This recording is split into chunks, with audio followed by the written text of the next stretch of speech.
Hello and welcome to Activating Magic. I'm here with the fabulous Mona Doss. Hi, Mona. Hi. I am so thrilled you're here. I sat next to you randomly at lunch at an event Yeah. and learned that you were my state senator when I lived in Washington. Oh my And God, I totally forgot about that. That's so awesome. I have to tell you, so I moved there in 2017 and you were campaigning. And I remember, I've never been like super political at the local level because I've Yeah. moved a lot. But I remember seeing your ads and flyers, and you were everywhere. And I remember feeling like, oh, this is a great place to be. There's a woman and a woman of color who's running, and then you won. So, I And mean, I flipped can't, a seat. I flipped a seat. it's so fabulous. Yeah. And I can't wait for everybody to hear your story. Thank you. So let me just share a little bit, y'all. Mona Doss is a powerful force for environmental justice, racial equality, housing affordability, and economic fairness. She was born to Indian parents who immigrated to the United States when she was 8 months old with only $6 in their pockets. Driven by a strong public service ethic and desire to create an equitable and sustainable society, Mona ran for state senate in 2018 and against all odds won. Through her successful campaign and election for Washington State Senate, Mona experienced firsthand what it's like to be a marginalized voice shouting to be heard in the echo chamber of the traditional political elite. Along her journey, she met a handful of other courageous BIPOC women who, like her, were challenging the status quo. So in 2022, she decided not to run for office. And I'm just so excited to hear about that decision, Yeah.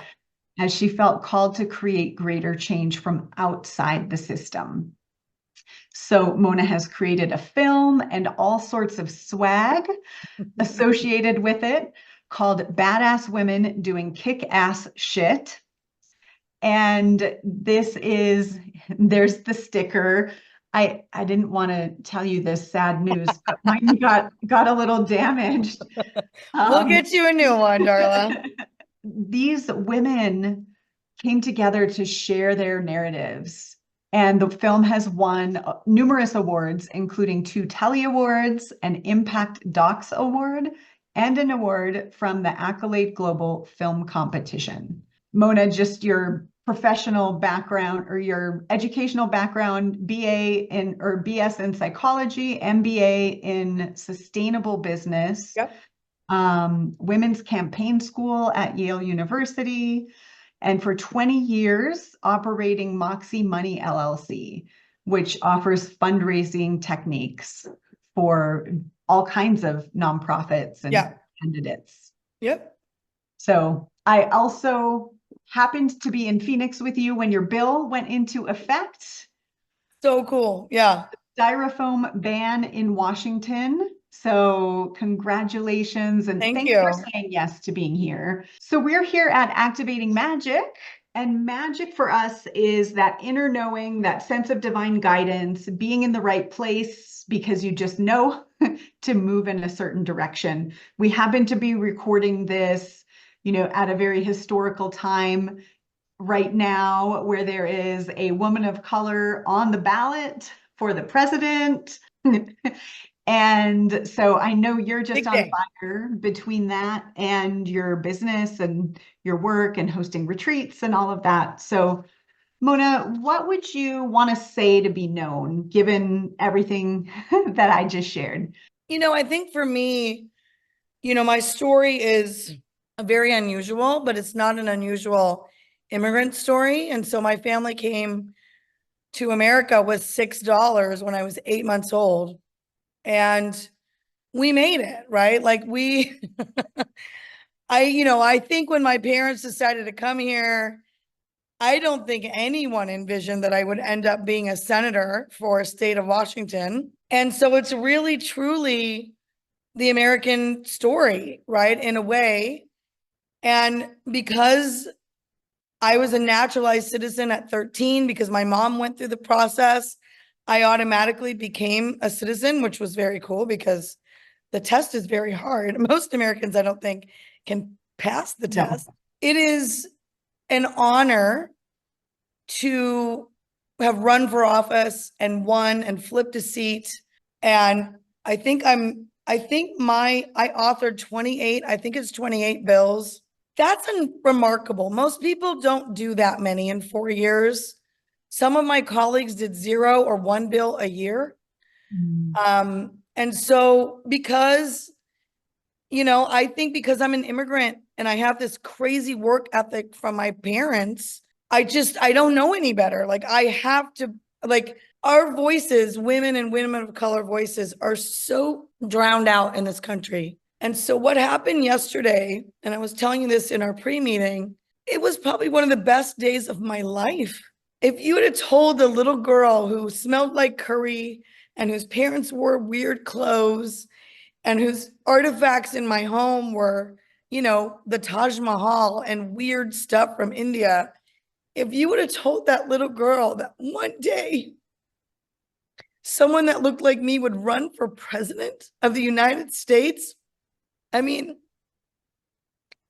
every little girl, every little boy that is a Black child or an Indian child or an immigrant child or a woman or anyone that's not, cis white male got a little bit of shot in the arm yesterday and a little bit of hope.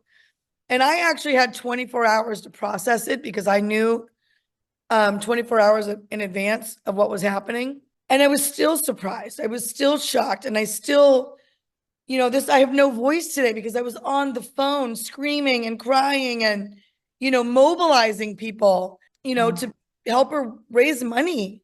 And, this is the thing about politics. The only thing that matters is how much money you raise. And there was $50 million raised in less than 12 hours. That's remarkable. And I'm going to guess that today there's another 50 million. I'm going to guess we're going to be at 100 by the end of today, which just shows the party. It shows the community. It shows the Republicans. It shows anyone who's paying attention that we are ready for women. We are ready for women of color. We are ready for Black women. We are ready for Indian women. And I'm so tired of having to scream this from the rooftops. Look at what happened with the Barbie movie, which coincidentally, the release of Barbie movie and Kamala Harris's announcement was exactly to the day 1 year apart. Whoa, talk about magic. I had no idea. Yeah, it's my favorite meme on Facebook yesterday. I was like, what's your favorite meme? And that one came out and I was like, OMG. And so if America does not realize we are tired of the status quo, a movie about a plastic doll can make $1 billion with a B. Taylor Swift can make $1 billion with a B. Beyonce can be so successful as a Black woman and as a billionaire, I do believe as well. We have to stop thinking that women want to see white men on TV. Like, we're tired of it. We want to see ourselves represented. And yesterday, to me and everyone else, proved once again that we are ready for female leadership. And you want to talk about magic? Women are magic. We're magical. We're just magical. We have to do it all, right? What do they say about Fred Astaire? Ginger Rogers did whatever he did, but backwards, right? So we have to stop this nonsense. I mean, if 50% of the population is women, are we not ready to see women in leadership? And I will tell you, my leadership when I was in the Senate was very different. I got shit done. I call myself a getter, shitter, doner, and I honor other getter, shitter, doners. And I got shit done. I mean, people talk all they want, but the best compliment I got, Darla, once I was elected and when I was leaving, one of my constituents said to me, the person who you campaigned as, the promises that you made as a campaigner, You fulfilled. You never changed. You told us who you were and you stayed that way.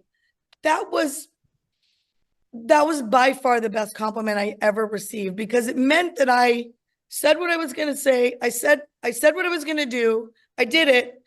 And I did it. Like, and I stayed the same person. I don't think you can have a better compliment as a politician, right? As a human, people do that all the time. But as a politician, that's pretty unique. Right. Right. Well, let's talk about you said women are magical, and you're inspiring me in the way you're claiming that. And then you talked about being who you are, being authentic, Yeah. saying what you mean, saying what you're going to do, and then doing it, and having that all be aligned. And for me, magic is the source of that. It's like really knowing yourself, Yeah. trusting yourself, feeling what's true for you, and then being that in the world. So, what would change if we had more magical women in leadership? I say this with all sincerity for any woman that's listening. We need you to come alive. We need you to stop hiding. We need you to be your true, authentic self. And once you become your true, authentic self and love and own and know and show your true, authentic self, you cannot stuff it back in a box. You just can't. I try. It doesn't work. It works for like 30 seconds. Yeah, yeah, right. And Well, so what we need is for women to come alive. And what we need is our male allies to support it. This is what I say to men. When you get asked to be on a panel, when you get asked to be on a podcast, can you recommend a woman instead? We do not need to hear the white male voice anymore. We have heard it over and over and over again. If you look at the wall, this is one of my favorite stories. There's a wall in the Senate, in the legislature in Washington State. The Capitol, as you know, is in Olympia, and it's called the House Caucus Room. And it is a photo of every speaker of the House, okay? And it goes around a room like this size, one behind me, and it's photo after photo after photo after photo of Caucasian men. yes. One after the other, after the other, after the other, for I'm going to just guesstimate. It's like 50 to 75 photos. And then it's a woman. So the Speaker of the House became the last one. And then in between, so while somebody resigned and while somebody was getting up to speak or getting elected, there was a Black man, John Lovick. God love him. He became a senator after that. So John Lovick was Speaker of the House for like a very short time, but he was a Black man. So you go all these Caucasian men, Black man, and then Lori is a member of the LGBTQ community, LGBTQIA plus community. And that was so powerful. Sorry, my team is messaging me like crazy, so I don't know how to turn it off. So that's the ding. Anyway, so literally, that is what America has been. It's what, it just needs it needs to be balanced. I'm not saying the legislature needs to be all women of color. I'm not saying that. It needs to be balanced. And what I believe women do when they're in leadership is we provide that balance.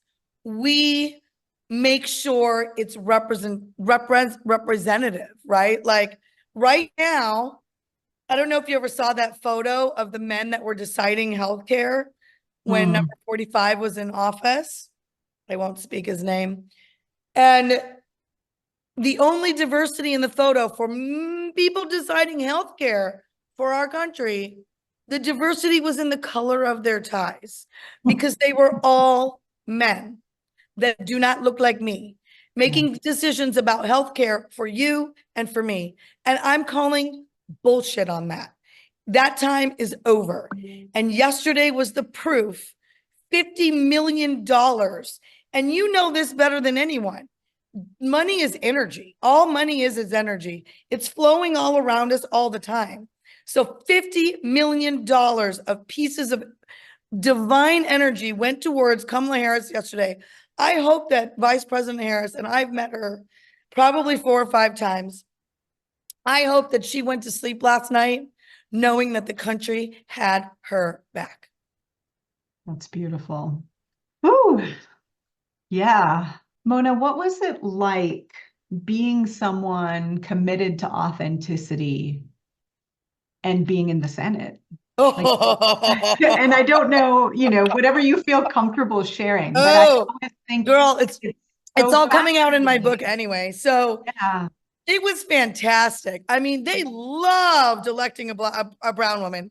Loved it. Loved that I flipped a seat. Loved that I was bold. Loved that I loved everything until I got there. Hmm. And within the first day of being on the job, 5 men who do not look like me shared with me that it's customary. Oh, by the way, Mona, it's customary for the first years not to speak in caucus. And let me explain caucus. There were 28 senators because we flipped 3 seats that year. A lesbian woman, a queer woman, and me, woman of color. And the queer woman is also Latina. So 3 of us flipped seats, right? So we went from 25 to 28 seats, which is a healthy majority, which means you can pass some progressive fucking bills. It's amazing. And there were 28 people in a square. And what they said to me, and 5 of them said this to me, all men in leadership, all men that had been there for years and years and years and years, and all men that started in the House. So they used terms like house trained if you came from the House to the Senate, which all of a sudden all the people of color showed up and said, by the way, that's really racist. They had no idea, right? They were just using these terms forever because. So we showed up. None of the 6 of us, there were 6 new of us. None of us had been in the House before. Only a few of us had elected positions. And I wasn't a political neophyte. I didn't know shit about politics. I just knew, and this is what everyone asked me, like, why did you decide to run? I'm like, I just knew that we needed a loud, brown, and proud woman in halls of decision making. I didn't know what the hell I was doing. I made it up as I went along. I jump where there is no net. But no, I jump and I know the net will appear, I should say. And I just did it. I flipped a fucking seat, right? And they How asked, did you know? How did you know to do that? I How did you know the net would appear? Like, is that just innate in it's you? how I live my life. It's really how I Yeah. live my life. There is nothing that and here's the thing. I do one bold thing, I'm rewarded. I do another bold thing, I'm rewarded. I do a bigger bold thing, I'm rewarded. So at this point, there is nothing that scares me, literally nothing. I flew the other day. I found out that the First Lady of Sierra Leone was going to be at Harvard speaking an event, and I wanted her in my next movie, Global Women of Impact, African version. And I flew to Boston, showed up to the event at Harvard, did not have a ticket. And by the time I left that event, she put her phone number in my phone. I just do shit and it's always rewarded. I'm thinking of when you called to women to come alive Yeah. earlier. And like, that feels like such an example. Yeah. You had a clarity of intention. And then, one of our clients that I was with this last week, she has a thing called Take Wild Action. And it Yeah. makes that. My thing is like, I have a few mantras. The one is dream big. The other is believe in yourself, because I will say this, there are only 12 people in the state of Washington that thought I could win. And thank God I was one of them. I never, ever, ever, ever didn't think I could win. And you want to talk about magic? This is woo-woo as hell. I was in a few car accidents in grad school, 4 to be exact, in 6 months. They were boom, boom, boom, boom. And my naturopath at the time said, because a bunch of them were rear ends, she said, what are you not addressing from your past? Hmm. Woo-woo. And so because of these car accidents, I was under I don't do drugs. I don't like prescription pills. I mean, I'm not saying they're bad. I'm just saying if I don't need them, I try not to take them.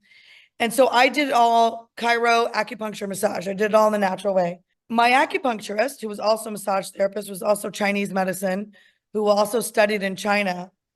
She's like, do you want me to do your chart? Because we would spend hours together, right? Because if I did a massage and Yeah. acupuncture, I'm in her on her table for 3 hours. And I'm a little bit of a talker, as you know.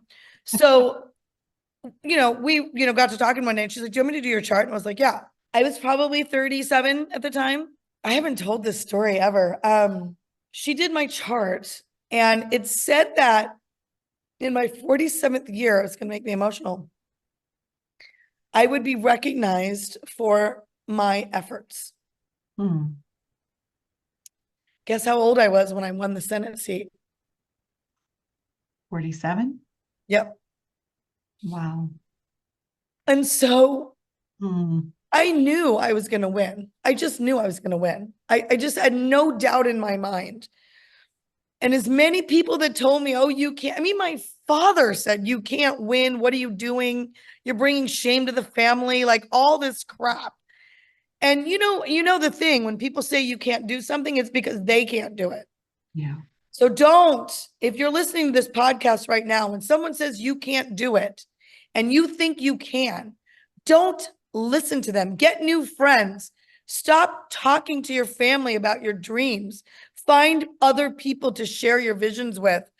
And so now, and everyone thinks this is real cute, but now the end of my father's signature line says, Dr. Sabot Dawson lists his 5 degrees and his 38 patents. And then it says, proud father of Senator Mona Das. Mm. And people think that's real cute. I don't. Mm. Where were you when I needed you? You know what I mean? Where were you to encourage your daughter? Because the son gets encouraged all the time, right? Mm. That's Indian culture, though. That's not a knock on my dad. That's just how he was raised, right? So, Sure.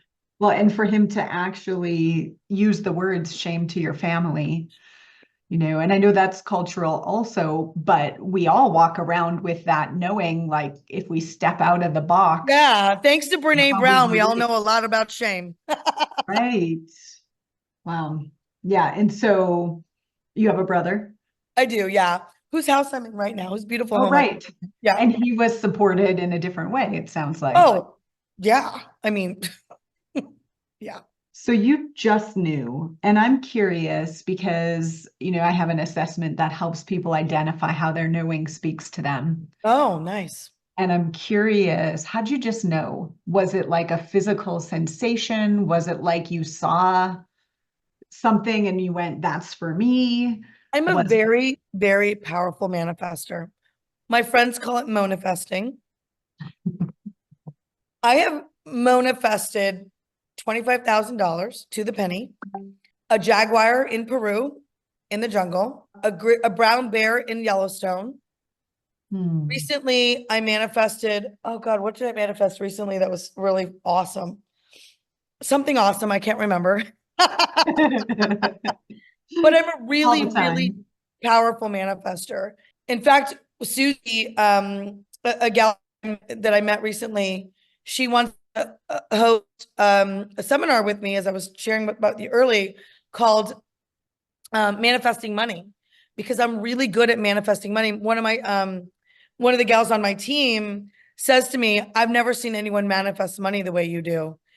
And I Hmm. do. I manifest it all the time. You manifest it. I manifest it. Yeah. And so I think I just knew I just knew I could do it. And I work my fucking ass off. Like, let's be clear. I work my ass off. Yeah.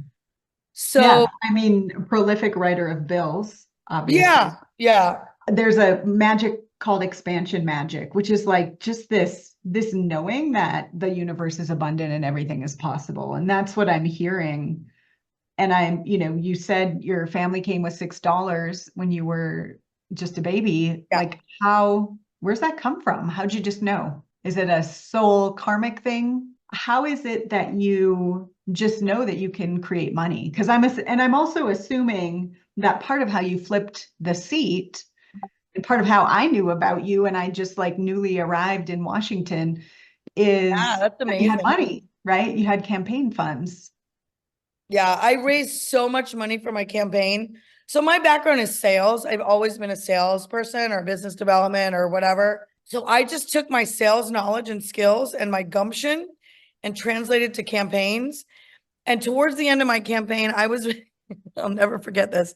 I was raising so much money that my campaign staff actually said, we don't know how to spend all of the money you're raising. Mm. And I literally said, figure it out. Because if there's $1 in this bank account at the end of the campaign and I lose, I'm going to be real pissed. So figure out how to spend the money because I am not going to stop raising it, is what I said. I mean, a background in sales, being naturally willing to set these expansive goals, was that just natural? Did someone teach you that? I mean, I'm very classically Indian, right? So half my family are doctors, the other half are engineers. There is nothing else in the family. There is now in my generation, but I'm the oldest, right? So I'm 52. My brother's 42, then there's 32, then there's 22, and then there's 12. It's like literally, and now there's two. So it's literally, we're all 10 years apart. That generation, my generation, is definitely not doctors or engineers. My brother is, but I don't know where I learned it from. I mean, I just really don't. I have no idea because my dad, neither one of them are salesy. I mean, my dad's a classic engineer, and my mom she's very creative. We are realizing later in life, she's an amazing chef. Yeah. I didn't realize I was creative till I was 38. Hmm. And I also didn't realize I was smart till I was 38 years old. I really thought I was the dumb shit of the family. No joke. Wow. And I'll tell you that story because it's a really cool ending. My dad is, obviously a genius. And so he went to college at 16, went to the best engineering school in the world that's in India, IIT Kanpur for the Indians that are listening to this, came to University of Michigan on a full ride scholarship. And his life was great. Started off, really hard, but ended up being great because he made all the opportunities, right? And my dad's always the smartest person in the room, right? So, you get pretty far knowing more than other people. And so they had me tested for the gifted program in first grade. Well, it turns out I only learned English at age 5 when I went to pre-K because we spoke Hindi in the home. Obviously, we just came here as immigrants, right? So I didn't pass. And I remember the conversation that my parents had. They just didn't think, oh, well, I guess she's just not as smart as we think she is. Hmm. And I asked my dad when I uncovered this through lots of deep work with my business coaches and intuitive healers and stuff. I asked my dad about it. He doesn't even remember the conversation. And this is how childhood imprinting is so difficult because my dad doesn't even remember this conversation. I've been carrying it around for 50 whatever years or 40 some years. The fun part about this story is that obviously I had only learned English a year before. So how am I going to pass gifted program test, which is all in English with concepts that you learn through childhood, right? So I took that experience and I talk about my environmental bills the most because those are the ones that are the big ones and banning plastic bags and banning styrofoam and doing like groundbreaking EV legislation. And, that's really fun to talk about. But the bill that I'm actually the most proud of probably is that I passed a bill that required school administrators, school board members, and all teachers, all educators to get trained in diversity and equity and cultural competency. Yes. So they would see an immigrant kid and realize there was a language barrier and teach them differently or give them tests differently or whatever. That bill was so powerful. They called it the first. Huffington Post told me that it was the first. It was around the time when the Republicans were throwing around critical race theory as a bad thing. And so they told me that it was the first critical race theory bill in the country. And I am proud of that. It's not a critical race theory bill. It's a bill to make sure that little girls like me don't grow up thinking they're dumb shits until 38 years old. And I always say to people, imagine if I'd known I was smart. Imagine if I'd known I was creative where would I be? I mean, I'm not like, don't get me wrong, I'm not knocking where I am. I'm pretty thrilled about my life at the moment, but I shouldn't say at the moment. I'm pretty thrilled about my life, universe. Thank you. And I do a lot of thanking the universe. I travel full time. As you know, I'm a digital nomad. I've been traveling full time for 14 months. And anytime I leave a space, which is, once a week or every other day or whatever, I always thank the space. Mm. Thank you for a wonderful stay. And if I do want to come back, I will wish it. I hope to come back or whatever. I just always feel very intentional about thanking the place that, held me while I slept, right? That bit, right? Yes. So yeah, Well, those are some of my little magic skills, my little magic secrets that I don't really ever, I've never shared. I've never been on a magic podcast. So this is fun to share some of this love stuff, it. Darla. Thanks for the opportunity. I love letting your woo come out. Oh yeah, And my woo and my Cliff Strengths Finder is woo. I am like woo is my first one. that makes sense. That Yeah, makes it's sense. not a shock to anyone. Thank you for that, Bill. Yeah. And you wouldn't know this about me, but I taught high school for a couple of years Yeah. after I was an engineer in corporate. And Wow. in my time in corporate, I was trained as a quote diversity coach, Yeah. where we helped people have good working relationships who come from different backgrounds. Very And cool. I was like so in love with this. It really brought me into the coaching world. That was my first taste of like, wow, Cool. we can have these truthful conversations and it really changes things. Yeah. And so I knew I needed to leave my corporate job where people weren't super truthful. And Yeah. then, not, I mean, they were great people, but it was like based on, a lot of bullshit. And so I taught high school. And when I did, I was in an inner city school Yeah. where, it was very diverse. I was from northern Minnesota originally. And they just let me teach and they didn't give me any awareness training. Like, thank God I had it in corporate, right? But I was Yeah. shocked at Well, the they're just lack of desperate for training. teachers because we pay our teachers for shit in this Right. country. And so they just want anyone that has a heartbeat, basically. And Exactly. there's amazing teachers out there. Obviously, all of us are a product of our freaking education. And one of the things I'll say about Washington State, I was proud to vote on this bill. I wasn't my bill, but we actually pay teachers $90,000 in the state of Washington. So if you're Nice. listening and you're a teacher, move to Seattle. Love it. I'm just cracking up Cool. because I see that Vinny is in my brother's dog is in this shot, and all you can see is his tail. I love it. I love it. Mine's here too. They match too. So Cute. being a truthful person and being Yeah. in the Senate. And so they told you, hey, it's customary to keep your mouth shut, which I'm Yeah. sure is not really going to resonate for you. Oh, it Um, did. I mean, this is the funny part. Everyone's like, "Oh, so you didn't listen?" And I was like, "When five male leaders from leadership tell you that, mm, I didn't say a word in caucus for the first year." wow. Yeah. And they did. And by the way, they did not say that to the white male or some of the other new people. I just got it 5 times. Yeah. Wow. I feel like that's in a movie somewhere, like literally that scenario. I'm sorry for that you Thank you. experienced It that. happens all the time. You talked about thanking the space when you leave. What would you say you were thankful for of that experience of being inside the Senate? Yeah. So there's one story that I want to tell before we get off. See, a true politician tells the stories she wants to tell, not the ones that she's being asked. So this is a really inspirational story that I want to share with your listeners. This is how I got to the Senate. So I don't know about you, but I do my best thinking in the shower. Mm. And I was visiting with my brother and his girlfriend, now amazing wife, mother to my nephews, Misty, who I love dearly. And I was visiting them, and I'd never met Misty before. They just started dating. I don't watch TV. I hadn't watched TV for, I don't know, 5 or 6 years at that moment. And so when I get to a place where there's a TV, I'm like I can't stop watching, right? So I was up till like 3 or 4 a.m. watching infomercials, buying whatever they were selling. I got in the shower and I was exhausted. And I don't know about you, but I do my best thinking in the shower.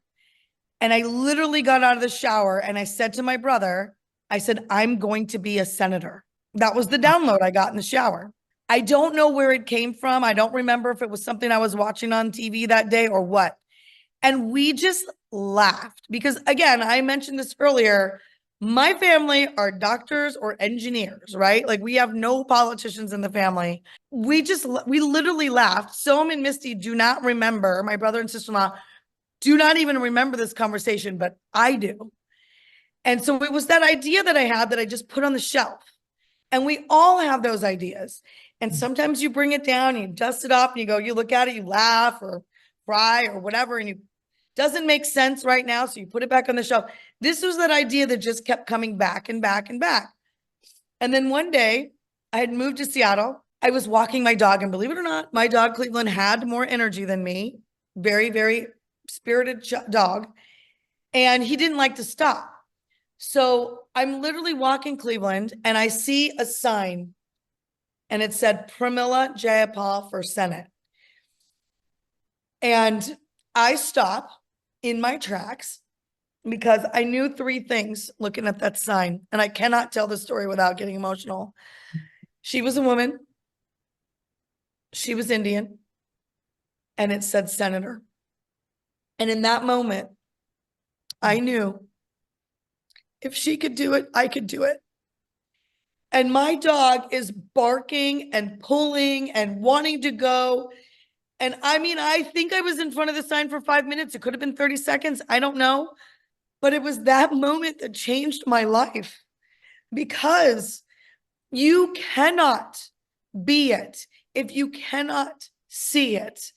And that is why yesterday was the most profound day of my life. Because if me as a little girl had seen a president that looked like me, a little Indian girl or a little Black girl or a girl, I mean, for the love of fucking God, we've never had a girl president. What is this going to do for your young children? And what is it going to do for the young boys to see women in leadership so they don't get to the job and just assume they're in charge, right? And so Pramila has now become my dear friend, dear mentor. She loves the story, by the way. And as I've now mentored and inspired many, that's why we do this shit. We do this shit. It's fucking hard. And we do it to inspire the next generation. And I always say this, I don't lend down an arm to raise up the next. I send down a fucking elevator. And I fill that up and I bring it back up. And I fill it with as many people who want to get in the elevator. And what the hair on your arms, lifting the hair on your arms part of the story. Not only did I see it, not only decide to run, not only did I flip a seat, not only did I do the insurmountable, and not only did 12 people think I could do it, including me, we are selecting an office in Olympia, which is our capital, state capital. We pick an office with a view of the dome, because I was like, on hard days, I want to look at that dome and know why I'm here. I found out about a month in of being a senator that office that we picked, Jack 230 was the name of the office suite, was Pramila's old office. Wow, that's amazing. And magic, girl. Magic, right? And when I told her, when I figured it out, I told her on the next fundraiser she hosted for me, I was like, hey, Pramila, I got to tell you something. And by the way, she's a congresswoman now. She's the chair of the Progressive Caucus in Congress. She is, talk about badass women doing kick-ass shit. She is the badassest of them all. We haven't even talked about the movie yet. And I know we're out of time. But Pramila, well, I'm curious if she's in the movie. She's not, but I told this exact story in the movie. Because I'm in it too. There's 8 women in it featured, and I'm one of them. Let's talk about it. Give us let's talk about it. Okay. Yeah. Give us an overview. It's called Badass Women Doing Kick-Ass Shit. It's about Black and brown women running for office around the country. Turns out all of our experiences were very similar. Shocker. And the racism, the sexism, the misogyny, the disbelief that we could run and win, you know, it's an amazing movie because it's very authentic. People talk about really real things that happened to them on the campaign trail or things that happened in childhood. It's a very authentic movie. We won Best Director at the Cannes Art Festival. I mean, We've won, I think, 12 or 13 awards. I'm currently talking with 2 distributors this week about the movie. The timing couldn't be more perfect. And I told my sales agent, go back to everyone that said no and call them back up and be like, are you sure you want to pass Netflix? Right. Like, do you not want to be real topical today and current? So I'm really excited. I'm hoping that we get this movie out so that people can see it before the election, so we can then inspire another generation of young women and girls and kids, boys, trans kids, non-binary children. I mean, everyone should see themselves in leadership. Everyone. Agreed. Thank you so much. We'll put the link below to Okay, Badass cool. Women Doing Kick-Ass Shit, as well as to your website. I'm I going to know get a we picture talked so I can about post it on social. Okay. That's a great smile. You have a gift of a sticker for Oh, anyone that yes. wants it, and then they can get on your newsletter as well. So if you would like, by the way, I have one on my phone and I get a lot of comments on it. Nice. Sticker that says Badass Women Doing Kick-Ass Shit. Just email hello@monadas.org with your address and put sticker in the subject line. Yep. And then we'll send you a sticker. Maybe we'll send you a few. So All the fun. badass women in your life. I feel like I need to have you on again to talk about the Canary Revolution. Oh, we definitely need to talk about the Canary Revolution next time. Dot. Yeah, I just, I read your comment on social, so in the thread. Thank you for being a voice. Thank you for, going first, for being willing to raise the flag and to keep speaking truth, even if it's not heard yet. Yeah, that's the canary part, right? And my thing is that I can't not do it. I can't help it. I try to not do it, and I am always the one that says the thing. I am the canary, you're the canary, right? Like, we are all the canaries, the ones that just won't stay quiet. Yeah. Yeah, we've been, I'll just plug my thought for a second, which is our rational mind has led us here, right? Like the rational minds of the Caucasian male leaders, rationing lies that have gotten us to this place where it just, like you said, where it just feels assumed that whoever is male and white would be the leader in the room. Yep. And our intuition is going to take us somewhere totally different, right? When we trust our inner knowing, it is absolutely going to change. So thank you for who You're you are. magical. Thanks for having me on, Darla. Well, let's do it again. Okay, definitely. I'm ready. Bye, Mona. Bye, hun.